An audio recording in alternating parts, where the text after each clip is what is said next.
بسم اللہ الرحمن الرحیم۔ شروع اللہ کے نام سے جو بڑا مہربان نہایت رحم والا ہے۔ دوستو، یہ دنیا جس طرح تیزی سے آگے بڑھ رہی ہے اور وقت گزرتا چلا جا رہا ہے، در حقیقت یہ دنیا اپنے اختتام کی طرف جا رہی ہے، اور وہ وقت بہت قریب ہے جب دنیا کے اندر طرح طرح کے فتنے رونما ہوں گے اور آخر میں یہ دنیا ختم کر دی جائے گی۔ پیارے دوستو، قیامت کی 10 بڑی نشانیاں جن کا ذکر ہم نے اس سے پہلے کی ویڈیو میں کیا ہے، ان میں ایک یاجوج ماجوج کا خروج ہے۔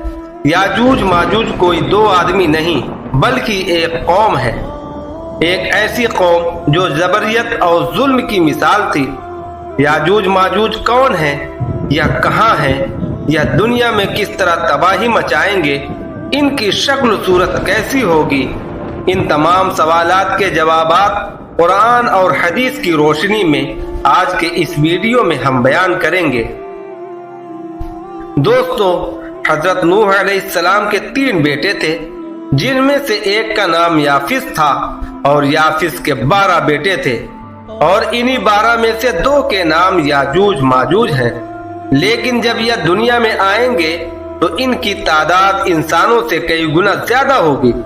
یہ انسانی نسل کے 2 بڑے وحشی قبیلے گزر چکے ہیں جو اپنے ارد گرد رہنے والوں پر بہت ظلم و زیادتیاں کرتے تھے۔ یاجوج ماجوج کہاں تھے، اس بارے میں قرآن مجید کی آیات اور تاریخی شواہد سے معلوم ہوتا ہے کہ یہ لوگ شمال مشرقی ایشیا میں زندگی بسر کرتے رہے اور اپنے وحشیانہ حملوں کے نتیجے میں ایشیا کے جنوبی اور مغربی علاقوں میں مصیبت برپا کرتے تھے۔ بعض تاریخ دانوں نے ان کے رہائشی علاقوں کو ماسکو کے آس پاس بتلایا ہے، اور بعض تاریخی محققین کا خیال ہے کہ یاجوج ماجوج کے شہر تبت اور چین سے بحر متجمد شمالی تک اور مغرب میں ترکستان تک پھیلے ہوئے تھے۔ یاجوج ماجوج ایک ایسی مخلوق ہے جن میں مرد بھی ہیں اور عورتیں بھی ہیں۔ ان کے 3 گروہ ہیں، اور ایک تاویل، دوسرا تاریس اور تیسرا منسک۔ ان میں جو بھی مرتا ہے 1000 یا اس سے زائد اولاد چھوڑ کر جاتا ہے۔ یہ لوگ خونخوار اور بالکل وحشی اور جنگلی ہیں، جو جانوروں کی طرح رہتے ہیں اور جو بہار کے سیزن میں اپنے غاروں سے نکلتے ہیں اور تمام کھیتی سبزیاں کھا جاتے ہیں اور خشک چیزوں کو لاد کر لے جاتے ہیں۔ آدمیوں، جنگلی جانوروں، یہاں تک کہ سانپ، بچھو، گرگٹ، چھوٹے بڑے جانور سب مل کر کھا جاتے ہیں۔ یہ مخلوق جب نکلے گی تو روئے زمین پر ہر طرف چٹیل میدان اور ویرانی ہی ویران ہو جائے گی۔ یہ مخلوق اتنی خوفناک ہوگی کہ دنیا کی ہر چیز کھانے کے باوجود بھی ان کی بھوک نہ مٹے گی۔ یہ زمین پر موجود سارا پانی پی جائیں گے، ہر قسم کی کھیتی اور پھل کھا جائیں گے۔ جو کچھ ان کے راستے میں آئے گا سب تحس نحس تباہ و برباد کر دیں گے۔ غرض سب کچھ کھانے کے بعد یہ قوم آسمان والوں کو بھی کھانے کا ارادہ کرے گی۔ دوستو، یہ قوم دنیا کے لیے کتنی خطرناک ثابت ہوگی، اس کا اندازہ حضور پاک کے اس فرمان سے لگایا جا سکتا ہے۔ حضرت ام حبیبہ رضی اللہ تعالی عنہا بیان کرتی ہیں کہ حضور پاک صلی اللہ علیہ وسلم کی زوجہ محترمہ حضرت زینب بنت جاحش رضی اللہ تعالی عنہا نے فرمایا کہ ایک دن حضور پاک صلی اللہ علیہ وسلم گھبرائے ہوئے گھر میں تشریف لائے۔ اس دوران حضور صلی اللہ علیہ وسلم کا رنگ مبارک سرخ ہو رہا تھا، اور آپ صلی اللہ علیہ وسلم فرما رہے تھے، لا الہ الا اللہ، ہلاک ہو گئے عرب والے اس شر کی وجہ سے جو بہت قریب آ چکا ہے۔ اس کے بعد حضور صلی اللہ علیہ وسلم نے اپنے انگوٹھے اور شہادت کی انگلی سے حلقہ بنا کر ارشاد فرمایا، آج یاجوج ماجوج قوم کی دیوار اتنی کھل چکی ہے۔ دوستو، قرآن کریم کے سورہ کہف میں ایک ایسے بادشاہ کا تذکرہ کیا گیا ہے جن کا لقب ذوالقرنین ہے۔ وہ بہت نیک دل بادشاہ تھے۔ انہی کی بدولت بنی اسرائیل نے بابل کی غلامی سے نجات پائی اور یروشلم جیسی محترم جگہ ہر قسم کی تباہی و بربادی کے بعد انہی کے ہاتھوں دوبارہ آباد ہوا تھا۔ قرآن مجید کی سورہ کہف میں حضرت ذوالقرنین رضی اللہ تعالی عنہ کے 3 سفر کا حال بیان ہوا۔ حضرت ذوالقرنین سام بن نوح علیہ السلام کی اولاد میں سے تھے اور حضرت خضر علیہ السلام کے خالہ زاد بھائی تھے۔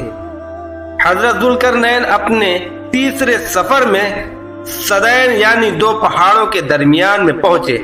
وہاں کی آبادی عجیب و غریب زبان کہتی تھی۔ ان لوگوں کے ساتھ اشاروں میں بمشکل بات چیت کی جا سکتی تھی۔ ان لوگوں نے حضرت ذوالقرنین سے یاجوج ماجوج کے مظالم کی شکایت کی اور آپ سے مدد مانگی کہ آپ انہیں ان ظالموں سے بچائیں۔ سورہ کہف میں اللہ تعالی ارشاد فرماتا ہے، یہاں تک کہ جب 2 دریاؤں کے درمیان پہنچا، ان دونوں کے پرے اس نے ایک ایسی قوم پائی جو بات سمجھنے کے قریب بھی نہ تھی۔ انہوں نے کہا، اے ذوالقرنین، یاجوج ماجوج اس ملک میں فسادی ہیں، تو کیا ہم آپ کے لیے کچھ خرچ کا انتظام کر دیں کہ آپ ہمارے اور ان کے درمیان ایک دیوار بنا دیں؟ حضرت ذوالقرنین نے یاجوج ماجوج کے حملے کی روک تھام کے لیے پہاڑوں کے مابین اونچی اور مضبوط دیوار تعمیر فرمائی، جسے سد ذوالقرنین کہا جاتا ہے۔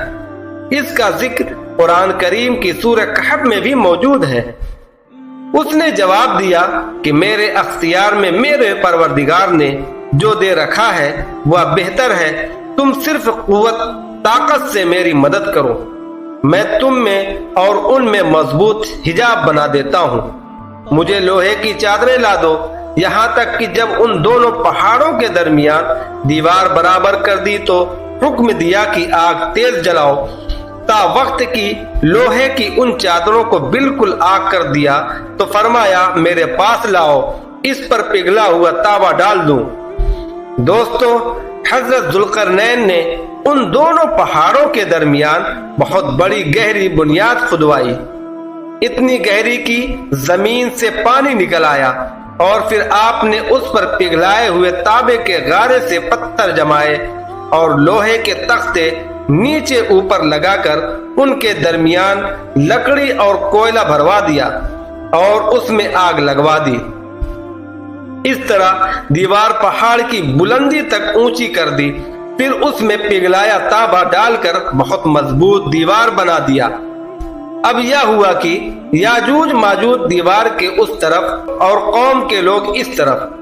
سورہ کہف کی آیت 97 میں اللہ تعالی ارشاد فرماتے ہیں، پس تو ان میں اس دیوار کو چڑھنے کی طاقت تھی اور نہ اس میں کوئی سوراخ کر سکتے تھے۔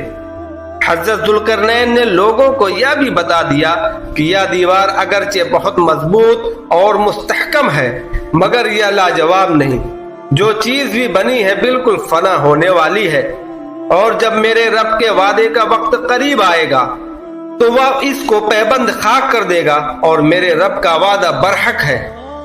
حدیث پاک میں ہے کہ یاجوج ماجوج روزانہ اس دیوار کو توڑتے ہیں۔ دن بھر جب محنت کرنے کے بعد اس کو توڑنے کے قریب پہنچ جاتے ہیں تو ان میں سے ایک کہتا ہے کہ چلو اب کل توڑیں گے، لیکن اللہ کی شان دوسرے دن یہ دیوار اس سے بھی زیادہ مضبوط ہو جاتی ہے اور پوری بھی ہو جاتی ہے۔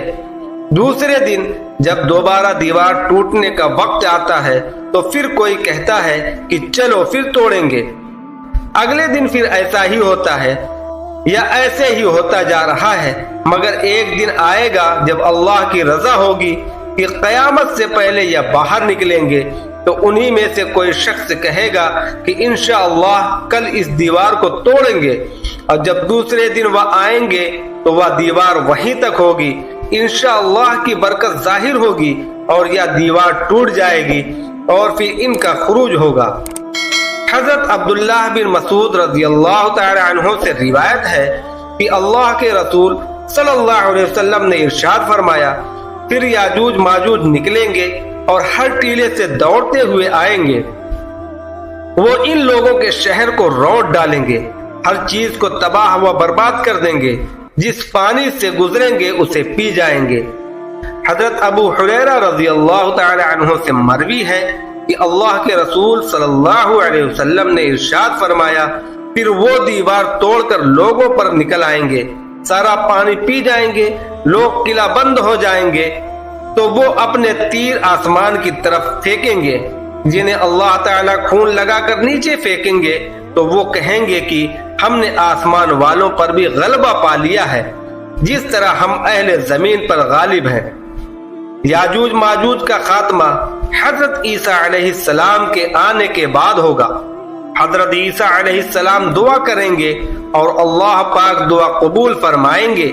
اللہ تعالیٰ ان کی گردنوں پر ایسا کیڑا مسلط کر دیں گے کہ وہ سب کے سب ہلاک ہو جائیں گے۔ پوری زمین لاشوں سے بھر جائے گی، ان سے بہت زیادہ بدبو آنے لگے گی جو برداشت کے قابل نہ ہوگی۔ پھر عیسیٰ علیہ السلام دوبارہ اللہ کی بارگاہ میں دعا گو ہوں گے۔ اللہ رب العزت دعا کے باعث ایک لمبی گردن والے جانور بھیجے گا جو ان لاشوں کو اٹھا لے جائیں گے۔ پھر اللہ رب العزت اپنی رحمت کی بارش برسائیں گے حتیٰ کہ ساری زمین پاک صاف ہو جائے گی اور چاروں طرف ہریالی پھیل جائے گی۔ اللہ تعالیٰ سے دعا ہے کہ قیامت کے قریب ظاہر ہونے والے بڑے فتنوں سے ہمیں بچائے اور ایمان کی حالت میں ہمارا خاتمہ نصیب فرمائے، آمین۔